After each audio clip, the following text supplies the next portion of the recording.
Hola amigos del Excel, bienvenidos a un nuevo vídeo de Aprendiendo Excel. Hoy te quiero mostrar cómo hacer un ranking de valores de un rango.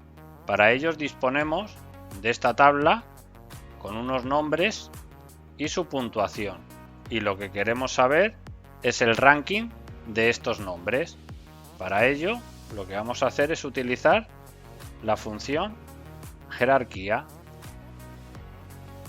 Va a ser igual al número, punto y coma, entre todos los valores que tiene nuestro rango, punto y coma. Aquí podemos elegir el orden ascendente o descendente.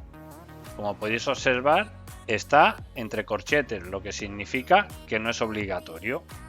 Por lo tanto, no vamos a poner nada. Enter.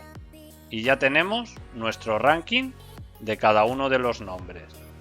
Ahora lo podemos ordenar y podemos ver que Carlos es el que tiene máxima puntuación y Pedro el que tiene la puntuación más baja. Bueno, espero se hayan resuelto tus dudas.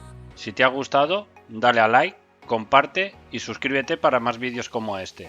Déjame en los comentarios qué te ha parecido el contenido, cómo puedo mejorarlo o si quieres que haga algún tutorial específico. Me ayudarás mucho.